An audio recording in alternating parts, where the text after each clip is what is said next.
ये बात जितने भाई बैठे हो दिमाग में डाल लेना ये बात। भरत ने कहा ये जटाएं ये जीवन की जटिलताएं हैं। व्यक्ति जीवन की जटिलताएं अपने सिर पे रख तो सकता है पर सुलझाने की ताकत आदमी की नहीं है। जीवन की जटिलताएं व्यक्ति सिर पे रख तो सकता है पर सुलझाने का काम तो भगवान ही करता है। राम मेरी जटाएं नहीं सुलझा रहे हैं, मेरे जीवन की जटिलताओं को सुलझा रहे हैं। और भरत ने कहा मैं दुनिया के हर एक भाई को ये संदेश देना चाहता हूं। बालों को जटा भी कहा जाता है और इनको केस भी कहा जाता है, केश। भरत कह रहे हैं मैं दुनिया के भाइयों को ये बात बताना चाहता हूं कि बेज्जा भज्जा तुम तो बेज्जा, हमें उस बिल्कुल जरूरी नहीं है। जबरदस्ती लगाए तुमने ने हमें प्रचार चाहने आए। हाँ बिल्कुल अच्छी शांति से, आज तो बिल्कुल को ने दिक्कत कर गई, अब इन्हें करवा दे हम सब रे। हमें बिल्कुल फेमस नहीं होने, जितने जितने फेमस होंगे उतने हमारा भजन कम हो जा रहा। हम ऐसे फंस गए हैं अब, पहले जित तो करते अब मिलवे जुड़वे में हमारे प्राण करे जा रहा है। तो मिला ही ले दुनिया से सो हो का रहा।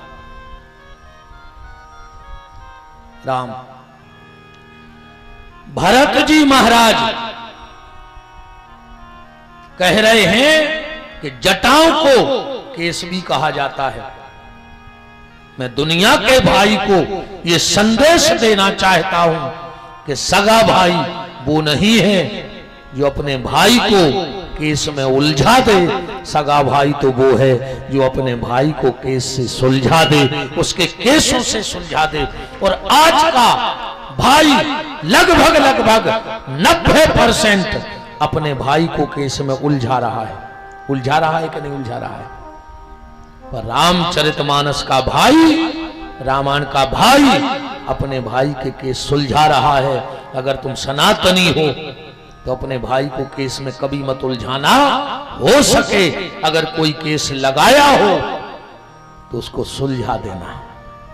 और दुनिया की कोई अदालत में इतनी ताकत नहीं है कि वो भाई भाई के केस को सुलझा सके। भाई भाई का केस तो सिर्फ भाई भाई ही सुलझा सकता है, दुनिया के किसी अदालत की ताकत नहीं है। राम जी राजा बने, बस एक बात और यहां का भाव दिमाग में आज आ गया है तो कह दें। जब राम राजा बन गए, राम जी ने पूरा मंत्रिमंडल बुलाया और कहा कि बताओ 14 साल में क्या रहा, क्या गया क्या आया, खजाने से कितना निकला, खजाने में कितना आया। पूरा मंत्रिमंडल अपनी अपनी फाइलें लेके राम जी के सामने पेश हो गए। आखिरी में जब टोटल लगा तो सबने कहा सरकार, जब आप अयोध्या छोड़कर गए थे और आज तक 14 गुना संपत्ति अयोध्या की बढ़ गई है, कमी नहीं भाई। 14 गुना खजाना अयोध्या का बढ़ गया है। राम ने कहा कैसे बढ़ गया 14 गुना 14 साल में? किस राजा पे हमला किया? किसी दीनहीन को सताया क्या तुम लोगों ने? किसी की संपत्ति लूटी का? कैसे बढ़ा 14 साल में? सामने भरत खड़े थे पर भरत ने जवाब नहीं दिया। राम जी ने कहा भरत जवाब दो, 14 साल में कैसे बढ़ा? भरत ने कहा भैया आप ये बात हमसे क्यों पूछ रहे हो? राम जी ने कहा तुमने राज्य चलाया है। हाँ भरत जी बोले आपसे कौन कह गई कि हमने राज्य चलाओ? बोले फिर? बोले किसी से भी पूछ लो अयोध्या में, आपकी खड़ाऊं ने राज्य चलाओ है, हमने तो कुर्सी छी नहीं है, देखे नहीं है वो तरफ। तो हिसाब किताब राजा देवे तो 14 साल आपकी खड़ाऊं राज्य करती रही, बेहिसाब देवे। भरत का जवाब भी सही है कि ना हम उस पे बैठे, ना हमने तुम्हारा राज्य देखा, आपकी खड़ाऊं राज्य को चलाती रही। और वही जवाब दें, अब कोई जवाब नहीं दे पा रहा है। तो इमला वाले सरकार खड़े थे वहां, हनुमान जी बोले प्रभु हम दे रहे जवाब। आप जा पूछ रहे हो कि अयोध्या की संपत्ति 14 गुना कैसे बढ़ गई, तो सुनो सरकार, जिसकी संपत्ति भगवान के चरणों से जुड़ जाती है 14 गुना तो ठीक 14 लाख गुना बढ़ जाया करती है। व्यक्ति अपनी संपत्ति को भगवान के चरणों से जोड़ के तो देखे। अयोध्या कहां से जुड़ी रही 14 साल? राम जी की चरण पादुका से।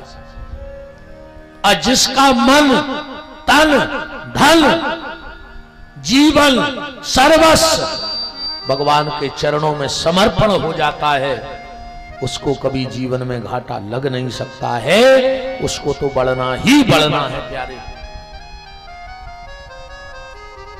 अब एक और बात आज है, तुम्हारे अगर अच्छे रामायण के श्रोता बैठे हो, कोई हमें बता सकता है कि खड़ाऊं कहां से आई थी? है किसी को पता? क्योंकि राम जी अयोध्या से नंगे पांव गए थे। कैसे गए थे? नंगे पांव। प्रमाण लियो चौपाई को। जब भरत जी से किसी ने कहा कि भरत जी तुम्हारे पिताजी का देहांत हो गया है, भरत जी को चेहरा उतर गो, तना दुख भाव पर ज्यादा कष्ट नहीं भाव भरत को। क्यों? भरत जी बोले कि जो कोई ने हल्ला उड़ा दो कि भरत के बाप मरे हैं। बोले फिर? बोले भरत को बाप नहीं मरो, अब बाप तो मरे हैं राम के। क्या भाव है देखो भाई का।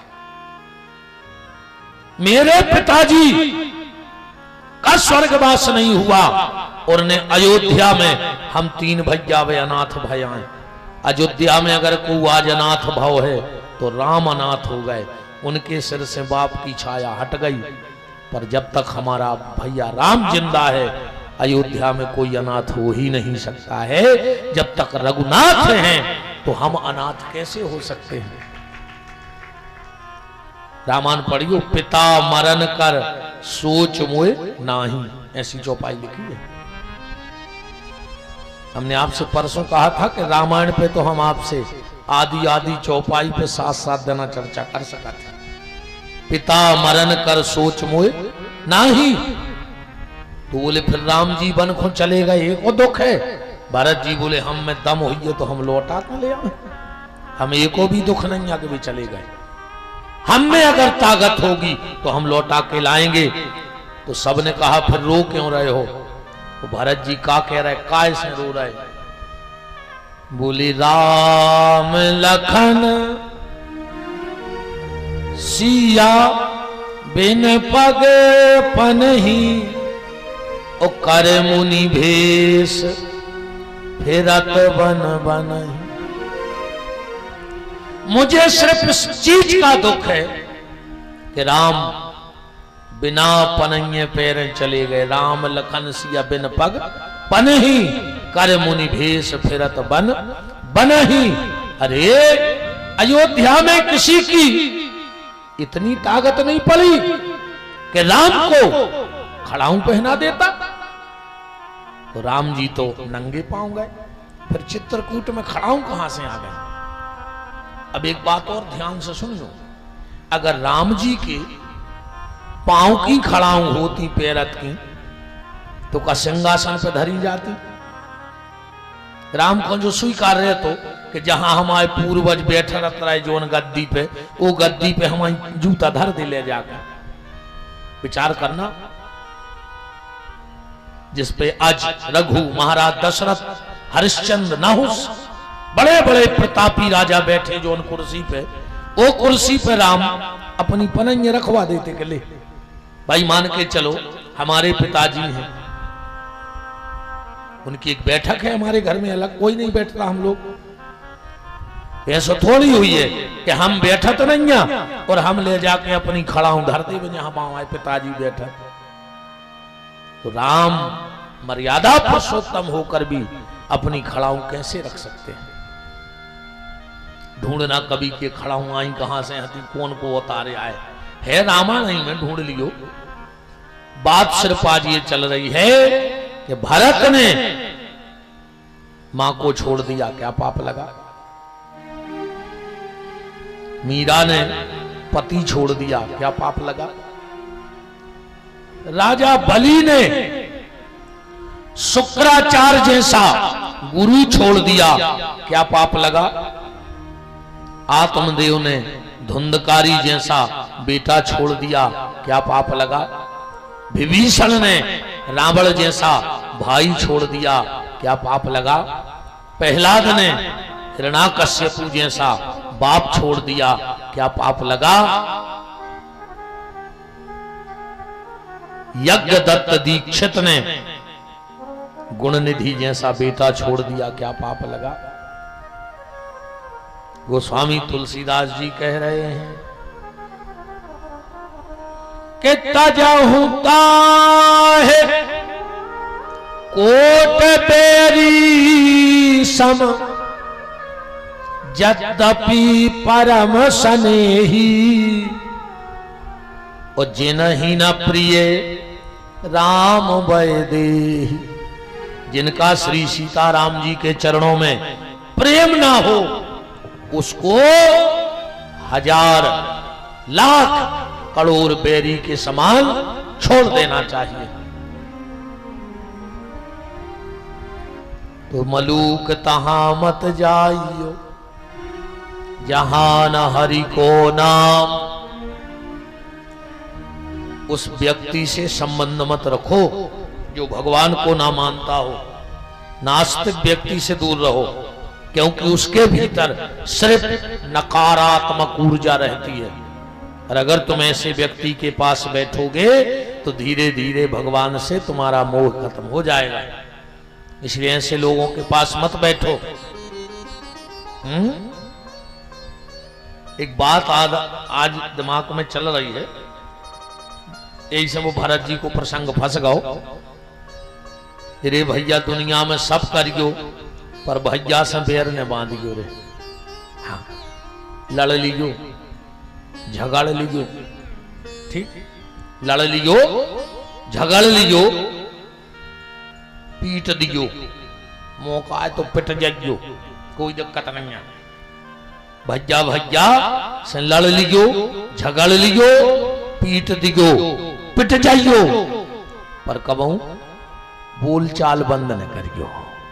जिस परिवार में, जिस रिश्ते में बोलचाल बंद हो जाता है वहां सुलह के सारे रास्ते अपने आप बंद हो जाते हैं।